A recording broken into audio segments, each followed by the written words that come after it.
My name is Nicholas von Sydow, and I shall be presenting my take on our Berlin study tour.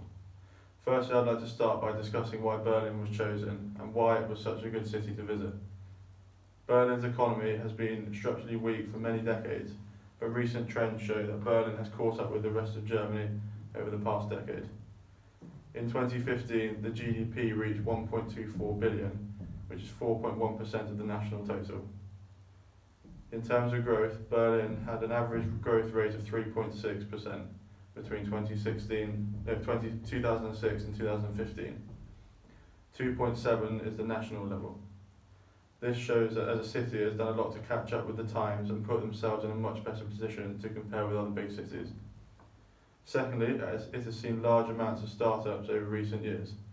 The funding initiative Research Campus is a public-private partnership for innovations of the Federal Ministry of Education and Research. It has been launched with an objective to strengthen Germany's competitiveness as a strong location for research, development and innovation, therefore creating a great platform for young aspiring entrepreneurs to come.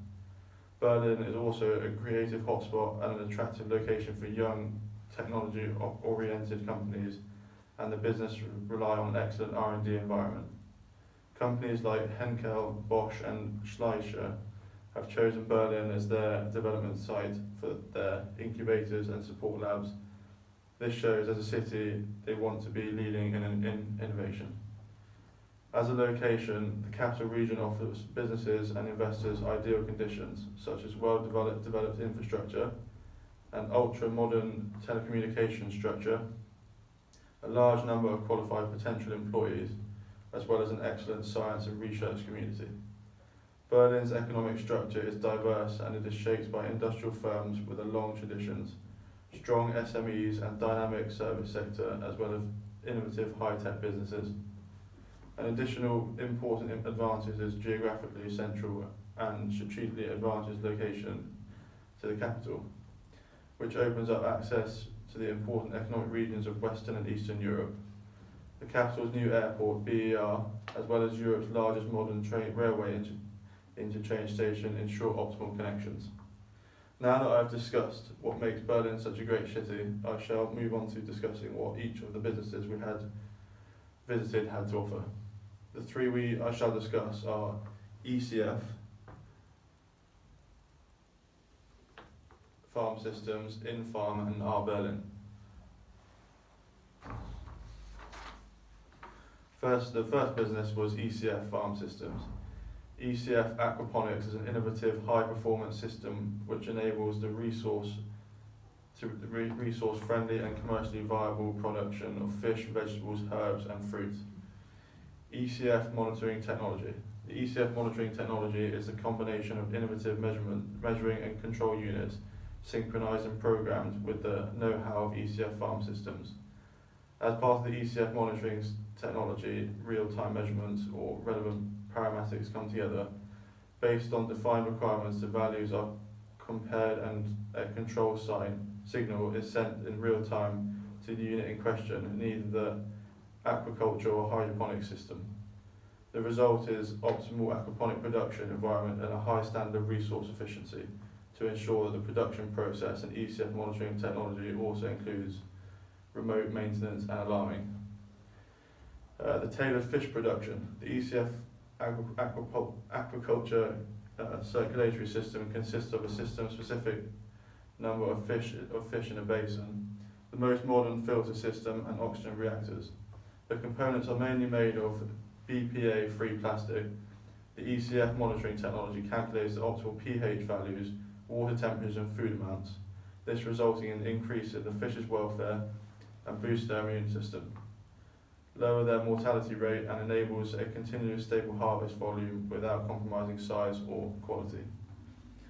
So the last one is the ECF hydroponics. So optimizing cultivation methods within ECF hydroponics is a method selected which is best used for plants they've chosen to grow. These systems can be supplemented by using lights, LEDs and water amounts, and this will benefit the production. When we visited, they were currently supplying all of Berlin's supermarket with basil. We got to take a few away. The next business we visited was InFarm. This is a 40-plus person startup based in Berlin, and it is developing an indoor vertical farming system capable of growing anything from herbs, lettuce and other vegetables, and even fruit. Their business idea was to create many small production stations around the city to produce plants at a perfect condition. By eliminating the distance between farm and fork meant they could produce plants that would retain all their nutrients and therefore kept its natural flavour. The next stage for InFarm is to hopefully have a vertical farming solution in every grocery store. This would mean they would receive fresh fruit and vegetables every day. Some would ask if there was a market for this. However, over the recent years, they've moved the systems into all stores, all Metro stores, which is the biggest wholesaler in Europe, and the demand has been consistently high. That demand, has also been seen with InFarm recently, as a partner. EDEKA, Germany's largest supermarket corporation, is driven by have also seek to invest, and they would like to have all grocery stores with the same InFarm management system.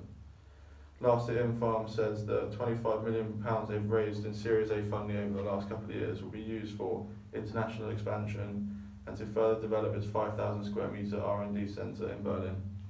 This will include bringing its vertical farm systems to Paris, London and even Copenhagen, in addition to the other German cities later this year.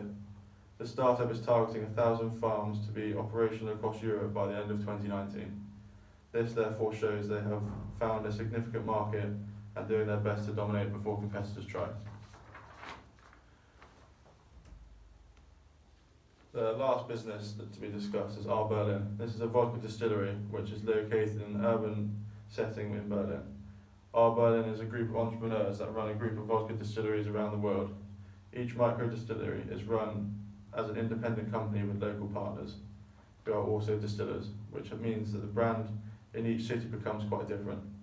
Our Berlin has a very Berlin vibe to the brand. It is very artsy, whereas if you look at London, the two partners there are from gastronomy industry, so they're focused on more high-end restaurants. So even though it all belongs to the same company, our vodka, each distillery does their own thing. The only thing that is the same is they all use the same bottle and the same distillation process, but use local ingredients, so the vodka all ends up tasting different. Berlin was chosen as a pilot city because they found really good partners, and producing alcohol in Berlin is very easy compared to other countries and cities. Their legislation is far less strict, which allowed the production to start much quicker. Berlin is also seen as one of the last true arts and crafts cities in Europe, therefore it suited the brand much better. Our Berlin is currently in the survival stage of the nine stages of development. Therefore, it's important for them to keep sales up and look at where they can continue to expand to continue business growth. Overall, Berlin was a great trip, not only educationally but also culturally, and we were lucky enough to not only experience great new startups but also speak to businessmen that have seen great success, and this meant we could take a lot from it and hopefully put this into practice in the future. Thank you very much for listening.